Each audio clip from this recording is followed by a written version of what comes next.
Di zaman Nabi Muhammad, seorang sahabat bernama Tamim Ad-Dari berlayar bersama rombongannya. Kapal mereka terdampar. Mereka menemukan sebuah pulau, dan di pulau itu ada sesuatu yang tidak mereka sangka. Makhluk bertubuh besar, dirantai, tidak bisa bergerak, dan makhluk itu bertanya, "Apa yang terjadi dengan pohon-pohon kurma di Baisan? Apakah masih berbuah? Apa yang terjadi dengan Danau Tiberias? Apakah airnya masih ada? Apa kabar Nabi yang buta huruf itu? Sudahkah dia muncul?" Perhatikan pertanyaan-pertanyaan ini. Ini bukan pertanyaan orang yang penasaran. Pertanyaan orang penasaran itu terbuka. Dia tidak tahu dan ingin tahu. Tapi pertanyaan-pertanyaan ini berbeda. Semuanya mengarah pada kondisi yang seharusnya sudah berubah pada titik waktu tertentu. Seperti seseorang yang punya checklist dan sedang mencentang satu persatu untuk mengkonfirmasi posisinya. Ini adalah pertanyaan seseorang yang sudah tahu kondisi seharusnya dan sedang memverifikasi apakah kondisi itu sudah terjadi atau belum. Dari mana dia tahu hal-hal ini? Dalam Islam, pengetahuan tentang hal-hal gaib hanya bisa datang dari satu sumber, wahyu. Dan wahyu hanya diturunkan kepada nabi dan rasul. Makhluk yang Tamim temui bukan nabi, bukan rasul.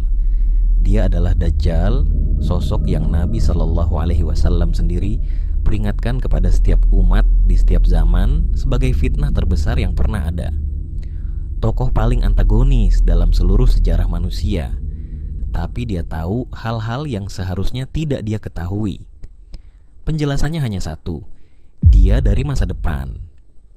Video ini akan membahas teori bahwa Dajjal adalah manusia yang berasal dari masa depan, dan bahwa teori ini bukan hanya tidak bertentangan dengan hadis, tapi justru menjawab detail-detail yang selama ini tidak pernah terjawab. Sebelum membangun teori ini, ada satu hal yang perlu kita luruskan terlebih dahulu.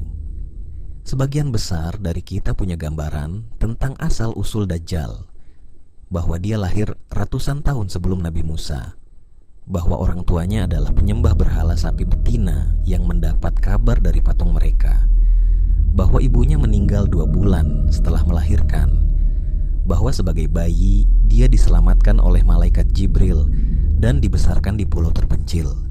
Kisah-kisah ini terdengar meyakinkan, beredar luas, dikutip di mana-mana.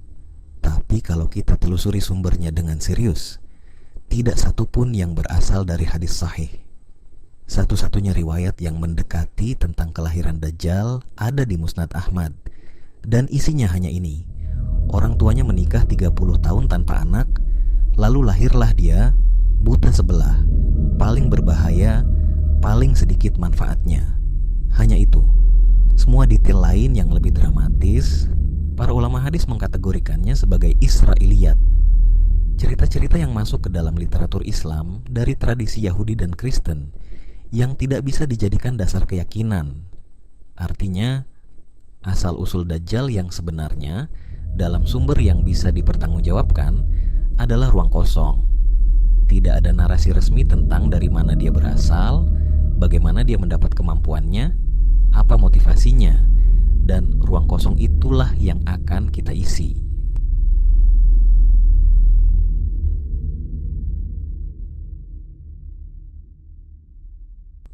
Lahir di penghujung zaman. Bayangkan seorang manusia yang lahir di masa depan, di zaman yang kita tidak tahu berapa jauh di depan. Dunia sudah menua, peradaban sudah panjang perjalanannya, dan dia sadar, dia hidup di penghujung zaman. Dunia hampir selesai. Tanda-tanda akhir sudah terlalu jelas untuk diabaikan. Di zaman itu, lahirlah seseorang yang berbeda. Cacat fisik, matanya buta sebelah. Tapi di saat yang sama, jenius. Otaknya bekerja dengan cara yang tidak bisa diikuti orang biasa. Kombinasi ini, luka yang dalam dan kecerdasan yang luar biasa, melahirkan sesuatu yang berbahaya. God complex. Keyakinan bahwa dirinya lebih dari semua orang di sekitarnya, bahwa dunia tidak memberikan penghargaan yang seharusnya dia terima. God complex bukan hal baru keinginan untuk dipuja, untuk dianggap lebih dari manusia biasa, bahkan untuk dianggap Tuhan, ini bukan fenomena baru dalam sejarah manusia. Firaun menyatakan dirinya Tuhan di hadapan rakyatnya. Namrud menantang Allah secara langsung. Nebukadnezar membangun patung raksasa dirinya sendiri dan memerintahkan seluruh rakyat untuk menyembahnya. Pola yang sama, kekuasaan besar, ego yang tidak terkendali, dan klaim ilahiyah. Tapi mereka semua melakukannya di zaman ketika sejarah masih panjang, ketika masih ada jutaan manusia yang bisa dipimpin, ditaklukkan, disembah. Dajjal tidak punya kemewahan itu. Dia lahir di saat dunia hampir selesai. Apa gunanya berkuasa di zaman yang sebentar lagi berakhir? Apa gunanya dipuja oleh generasi terakhir manusia? Ambisinya terlalu besar untuk itu. Kalau mau dipuja, harus pergi ke masa ketika sejarah masih panjang, ketika peradaban masih hidup, ketika manusia masih banyak dan masih bisa dipengaruhi. Menemukan teks tentang Isa, dengan kecerdasannya, dia menelusuri sejarah, dan di sana dia menemukan sesuatu yang mengubah segalanya. Teks tentang seorang bernama Isa Al-Masih, sosok yang dipuja ratusan juta manusia, yang sebagian diantaranya bahkan menganggapnya Tuhan, yang namanya bertahan menembus ribuan tahun sejarah, yang setiap detail hidupnya dicatat, dirayakan, dan dikenang lintas generasi. Dan sesuatu menyala di dalam dirinya. Ini dia, bukan sekadar iri, tapi momen eureka. Inilah jalan yang akan dia ambil. Inilah template yang akan dia gunakan. Inilah masa dan tempat yang dia tuju. Peran itu seharusnya miliknya. Dia akan pergi ke masa itu dan mengambilnya. Maka dia mengklaim gelar Al-Masih. Bukan gelar yang diberikan, bukan gelar yang diraih melalui ketaatan atau kenabian, tapi gelar yang dicuri dengan penuh kesadaran dan kesengajaan, menemukan dirinya sendiri dalam teks. Tapi ada satu hal lagi yang dia temukan dalam teks itu, deskripsi tentang seorang sosok bermata buta sebelah yang mengklaim menjadi Tuhan, yang muncul di akhir zaman, yang akhirnya dibunuh oleh Nabi Isa. Dan dia menyadari itu adalah dirinya. Bayangkan momen itu, membaca tentang dirimu sendiri, membaca kematianmu sendiri, membaca bahwa seseorang yang baru saja kamu iri padanya, Isa, adalah orang yang akan membunuhmu. Orang biasa akan berhenti, mengurungkan niat. Tapi ini bukan orang biasa. Ini seseorang dengan God kompleks yang sudah mengakar, dengan kecerdasan yang membuatnya merasa bisa mengakali segalanya, termasuk takdir. Aku sudah tahu masa depan. Selama aku bisa menghindari Nabi Isa, aku aman. Maka dia tetap melanjutkan teknologi dan jin. Dengan kecerdasannya dia membangun sesuatu yang bahkan di zamannya sendiri adalah pencapaian luar biasa. Teknologi perjalanan waktu. Tapi ambisinya terlalu besar untuk bisa dipenuhi oleh teknologi saja. Dia butuh lebih. Maka dia mencari jalan lain dan bersekutu dengan jin. Jin adalah makhluk nyata dalam Islam yang memiliki kemampuan melampaui batas fisik manusia. Dan dalam kondisi tertentu, mereka bisa membantu manusia melakukan hal-hal yang tidak wajar. Kombinasi teknologi dari masa depan dan kekuatan gaib dari jin, inilah yang menghasilkan kemampuan Dajjal yang tampak seperti mukjizat bagi manusia di masa lalu. Tapi perlu ditegaskan, ini bukan pemberian Allah. Dia yang membangun teknologinya. Dia yang mencari jin dan bersekutu dengannya. Dia yang mengusahakan setiap kemampuan yang dia miliki. Pengendalian cuaca, menghidupkan orang mati, surga dan neraka palsunya. Itu bukan mukjizat sejati. Itu teknologi canggih yang dikombinasikan dengan sihir. Ilusi yang sangat meyakinkan, tapi tetap ilusi. Dan karena semua kemampuan itu adalah hasil usahanya sendiri, beban kesalahan sepenuhnya ada di dia. Allah tidak menjadikannya antagonis. Dia yang memilih jadi antagonis selangkah demi selangkah dengan penuh kesadaran. Kenapa dia terikat di pulau? Perjalanan waktu bukan seperti mengatur jam tangan. Bagaimanapun canggihnya teknologi yang dia bangun, perjalanan antar waktu adalah sesuatu yang luar biasa rumit. Variabel yang harus diperhitungkan terlalu banyak, dan mesinnya tidak sempurna. Ketika dia melakukan lompatan waktunya, dia tidak tahu persis mendarat di tahun berapa. Dia tahu dia sudah tiba di masa lalu. Tapi seberapa jauh? Sudahkah Nabi lahir? Sudahkah kenabian dimulai? Berapa lama lagi sebelum momen yang dia takuti itu tiba? Tapi sebelum dia bisa mencari tahu, perjalanan waktunya sudah terdeteksi. Perjalanan waktu dalam kerangka ini adalah sesuatu yang terlarang. Ada tatanan yang dijaga. Ada batas yang tidak boleh dilampaui. Dan ketika dia melanggar batas itu, di ujung perjalanannya, ada yang menunggu. Penjaga waktu. Mungkin malaikat, mungkin entitas lain yang bertugas menjaga tatanan. Dan Dajjal, dengan segala teknologi dan kekuatan gaib yang dia miliki, tidak bisa melawan jurisdiksi itu. Bukan karena dia lemah, tapi karena ini bukan soal kekuatan fisik. Ini soal otoritas yang berbeda dimensi. Dia dirantai, dikurung di sebuah pulau, tidak bisa bergerak. Di titik ini, dia menyadari sesuatu. Ini terasa seperti loop yang sama yang dia baca dalam teks itu. Dajjal terikat di pulau, ditemukan oleh seorang pelaut. Ini adalah aku yang ada di teks itu. Tapi dia tidak menyerah. Sudah terlanjur dan masih ada celah. Rencana utamanya masih bisa berjalan. Yang penting satu hal, jangan sampai bertemu Nabi Isa.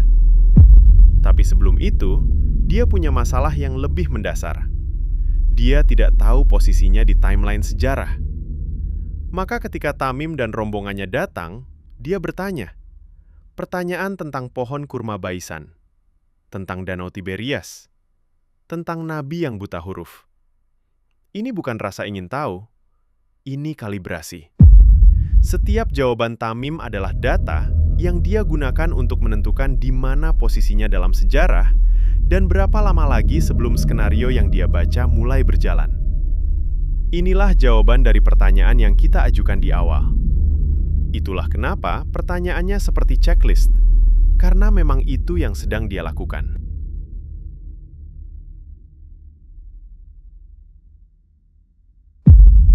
Bertahun-tahun kemudian, Dajjal akhirnya dibebaskan.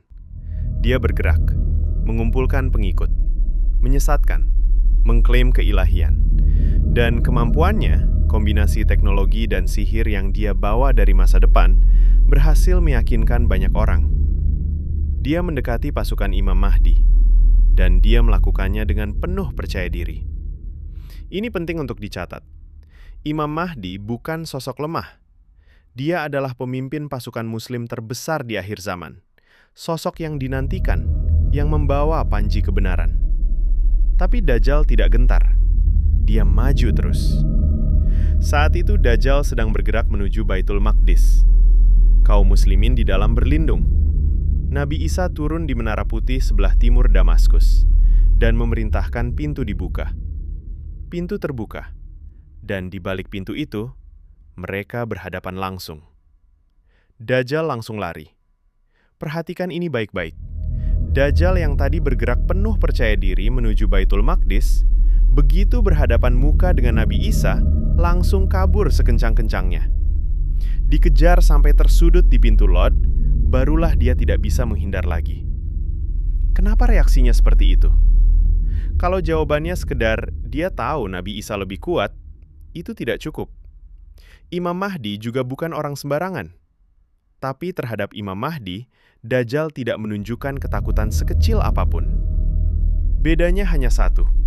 Imam Mahdi tidak ada dalam teks yang dia baca sebagai orang yang membunuhnya. Nabi Isa ada.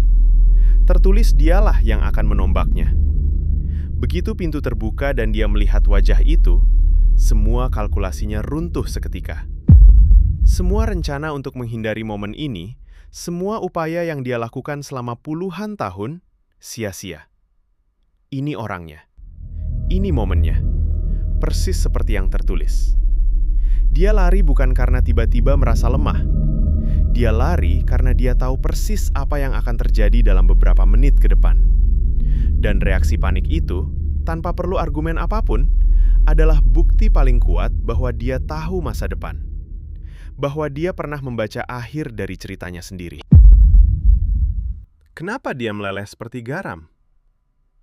Nabi Isa mengejarnya, menombaknya. Tombakan itu fatal.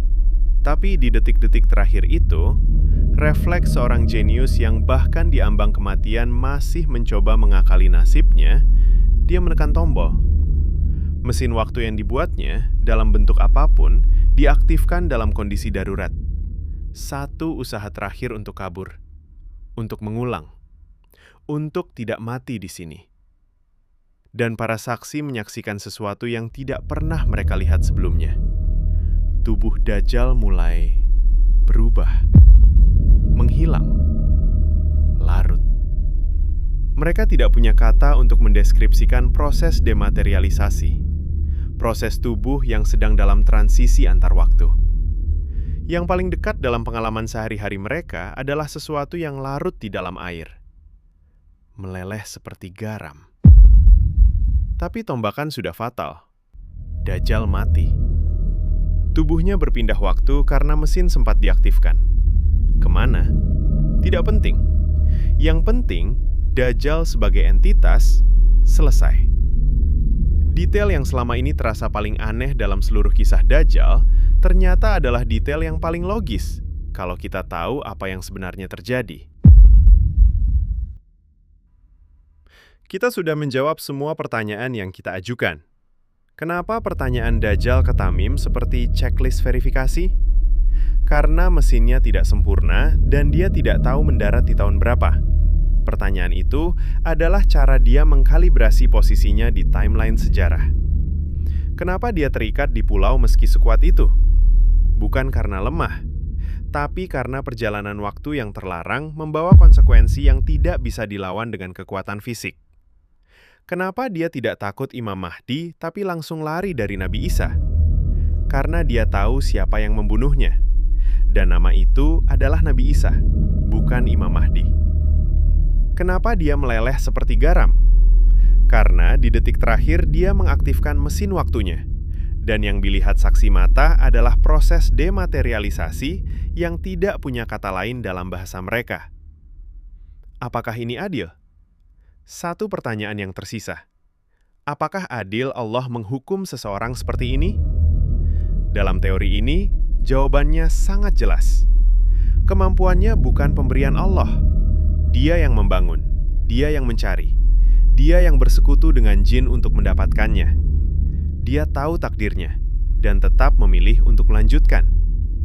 Dia tahu siapa yang akan membunuhnya dan tetap berangkat. Dia tahu ini adalah loop yang sama dan tetap menjalankannya. Bahkan di detik terakhir, dia masih mencoba kabur, bukan menyerah. Tidak ada karakter dalam sejarah manusia yang membuat pilihan dengan mata lebih terbuka dari ini. Dia memilih setiap langkah dengan informasi yang lengkap. Itu bukan ketidakadilan. Itu tanggung jawab paling penuh yang bisa ditanggung oleh seorang makhluk.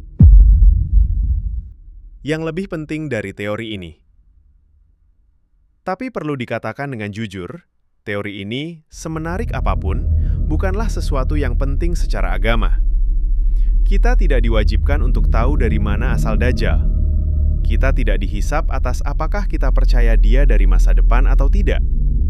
Yang jauh lebih penting adalah mempersiapkan diri ketika dia benar-benar muncul. Dan untuk itu, Nabi SAW sudah memberikan bekal yang sangat jelas. Pertama, hafal 10 ayat pertama atau terakhir surat Al-Kahfi. Nabi SAW bersabda, "Barang siapa yang menghafal 10 ayat dari awal surat Al-Kahfi akan terlindungi dari fitnah Dajjal." Dalam riwayat lain disebutkan 10 ayat terakhir. Para ulama menyarankan keduanya. Hadis riwayat Muslim. Kedua, berlindung dari fitnah Dajjal dalam setiap sholat. Nabi SAW mengajarkan doa perlindungan dari 4 hal dalam tasyahud akhir, salah satunya fitnah Dajjal. Allahumma inni a'udzubika min adzabil qabr wa min adzabin nar, wa min fitnatil mahya wal mamat, wa min fitnatil masihid dajjal. Hadis riwayat Bukhari dan Muslim. Ketiga, jika mendengar kemunculannya, jauhi. Nabi SAW memerintahkan agar siapapun yang mendengar Dajjal muncul untuk menjauh darinya. Seseorang yang mendekatinya dengan niat menguji keimanannya sendiri bisa tersesat karena dahsyatnya fitnah yang dia bawa. Hadis riwayat Abu Daud. Keempat, ingat ciri paling mudah untuk mengenalinya. Dajjal buta sebelah, dan tertulis di antara kedua matanya huruf kaf fa ra yang bisa dibaca oleh setiap mukmin, baik yang bisa baca maupun tidak. Nabi SAW bersabda, Allah tidak buta sebelah. Gunakan ini sebagai patokan jika ada yang mengklaim sebagai Tuhan. Hadis riwayat Bukhari dan Muslim. Kelima, Mekah dan Madinah aman. Dajjal tidak bisa memasuki Mekah dan Madinah. Kedua kota itu dijaga oleh malaikat. Ini adalah perlindungan nyata yang Allah berikan. Hadis riwayat Bukhari dan Muslim. Itulah yang benar-benar perlu kita pegang. Teori tentang asal-usulnya boleh menarik untuk dipikirkan, tapi persiapan menghadapinya jauh lebih berharga. Wallahu a'lam. Apakah teori ini benar? Tidak ada yang tahu, dan tidak ada klaim bahwa ini benar. Ini adalah undangan untuk melihat sebuah kisah dari sudut yang berbeda, untuk merenungkan detail-detail yang sudah ada, dan bertanya, apakah ada cara membacanya yang lebih koheren? Yang kita pegang tetap sama. Dajjal nyata. Kemunculannya nyata. Kematiannya di tangan Nabi Isa nyata. Itu semua ada dalam hadis yang sahih dan tidak kita sentuh. Wallahu a'lam bishawab. Hanya Allah yang mengetahui kebenarannya.